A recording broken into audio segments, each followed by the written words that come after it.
안녕하세요. 이민수 평가사입니다. 지금 차에서 이렇게 촬영을 하고 있는데요.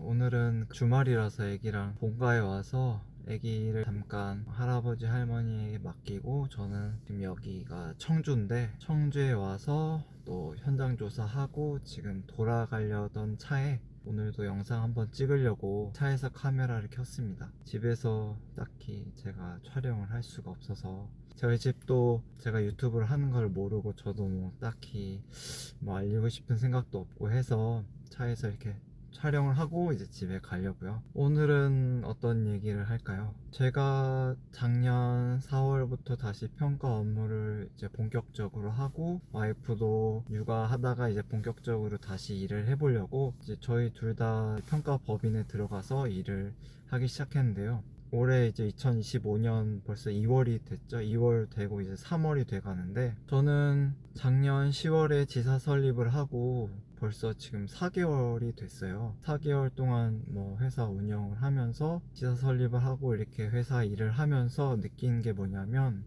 어떤 회사는 구성원들이 이직을 많이 하는 곳들도 있고 그 반면에 이직률이 굉장히 적은 곳이 있어요. 그래서 그게 무슨 차이가 있을까? 그 법인의 차이들은 뭘까? 생각해 봤을 때 수입도 있고 뭐 복지도 있고 여러 가지 있겠죠. 그게 이제 만족스러우면 그 회사를 오래 다니게 되는 거고 아니면은 만족하지 못하면 회사를 이직하게 되겠죠. 여러 가지 요건 중 하나에 저는 가장 큰 부분을 차지하는 게 그 구성원에게 자율성을 주냐 안 주냐 그겁니다. 제 와이프가 작년 4월에 회사를 들어갈 때 그 회사가 자체가 어떤 자율성을 크게 준 것도 있었어요. 주어진 일을, 맡은 일을 열심히 잘 하면 뭐 남는 시간에 육아를 할 수도 있고 자기 개발도 할 수도 있는 거였고요. 그래서 저도 마찬가지로 이제 와이프 회사에 다닐 당시에 같이 육아를 같이 할 수 있었고 일도 열심히 하면서 말이죠. 그래서 작년에 그래서 일도 서로 잘 할 수 있었고 돈도 벌 수 있었고 육아도 그래도 서로 잘 할 수 있었고 서로 스트레스는 그래도 서로 있었지만 그래도 잘 넘어가게 된 것 같아요. 저희에게 그래도 주어진 일만 잘하면 너의 시간을 이제 너희 나름대로 잘 써라 그런 방침이 있었기 때문에 저희가 그래도 순탄하게 넘어갈 수 있었던 것 같아요. 그런 자율성을 주니까 어떤 일이 있었냐면 정말 회사를 다니다 보면 다른 생각이 각자 들겠죠. 들 텐데 그런 생각들을 서로 안 하는 거예요. 뭐 예를 들면 진짜 회사 다녀보면 뭐 어떤 이직 얘기도 하고 뭐 나 어디 저기 갈까 여기 갈까 이런 이야기도 뭐 심심치 않게 서로 나누기도 하잖아요. 근데 저는 그런 분들을 못 봤어요. 그냥 다 그 회사에서 열심히 일을 하는 거예요. 그게 굉장히 저는 신기했고 저희도 마찬가지로 이런 회사를 안 다니고 다른 회사를 우리가 갈 수 있을까? 그런 생각이 들 정도로 어떤 만족감이 드는 회사였던 거예요. 정말 이만한 회사가 없다. 그런 느낌이 들었던 거죠. 그러니까 좀 더 이 회사에 진심이 되고 회사 일을 열심히 했죠. 다른 곳은 이렇게 우리에게 자율성을 줄 회사가 없을 것이다 라고 생각이 드는 거죠.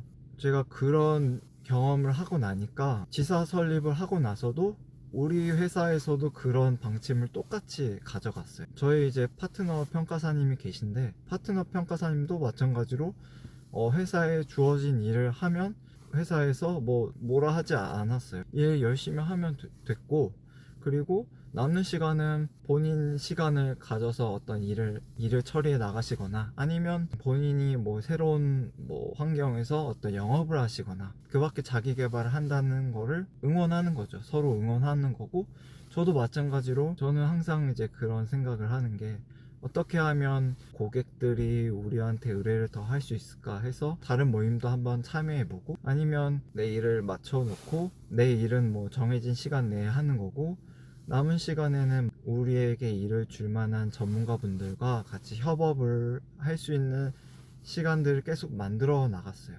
파트너 평가사님도 저를 응원해 주는 거고요. 그렇게 해서 잘 서로 회사를 다니고 있고 지금껏 뭐 별탈 없이 회사를 운영하고 있습니다.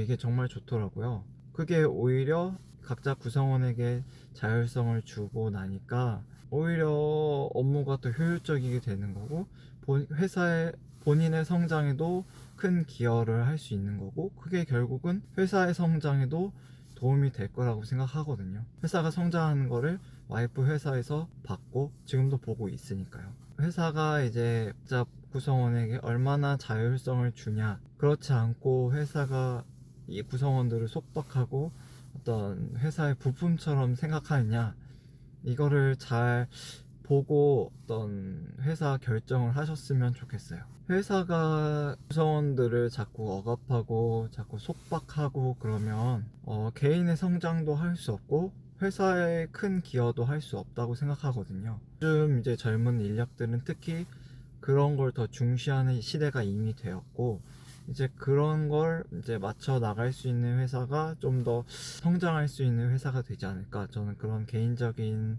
생각을 갖고 있습니다. 지금 대형 본지사 같은 경우는 요즘 인력 성향에 맞춰서 그래도 많이 변화하고 있는 것 같아요. 뭐 전문직 법인들은 조금 보수적인 생각을 갖고 있기도 하지만, 또 구성원들이 이제 그런 성향들을 갖고 지금 진입을 하고 있다 보니 이제 그 회사들도 조금씩 변화하고 있고, 조금 더 최소한의 할 거를 부여하면서도 자율성을 부여하고 있는 것 같고요. 중소법인 같은 경우에도 상대적으로 대형 본지사에 비해서 많이 그런 자율성을 주고 있는 회사들이 많긴 합니다. 그런 채용 공고를 보면은 그런 내용들이 있어요. 뭐 9 to 6에서 뭐 본인이 뭐 자율적으로 일을 할 수 있는 사람, 뭐 그런 내용들이 좀 있거든요. 이제 그런 거 보고 연락해서 좀 본인의 성향에 맞는 법인 맞춰 들어갈 수 있으면 좋을 것 같고요. 저는 아무튼 그렇습니다. 돈도 좋지만 본인의 라이프 스타일, 그게 맞춰 들어갈 수 있는 법인을 찾는 게 정말 중요한 것 같아요. 타 전문직에 비해서는 그래도 우리가 자율성, 어떤 시간에 대한 조절을 할 수 있는 그 전문 직종이 아닌가, 감정평가사라는 직업이, 그렇게 생각을 하고 있는데요. 그 중에서도 좀 더 본인의 성향에 맞게 본인의 성장, 그리고 또는 회사 성장에 맞게 본인의 시간 관리도 할 수 있고 본인의 성장도 할 수 있는 법인을 좀 찾아가셨으면 하는 마음에서 이 차에서 한번 이야기를 나눠봤고요.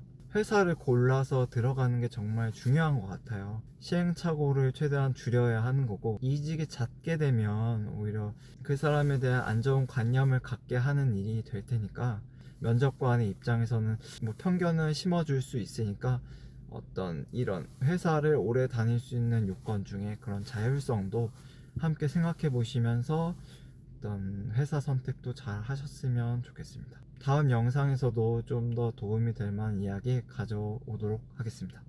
그러면 다음 영상에서 뵙겠습니다. 안녕히 계세요.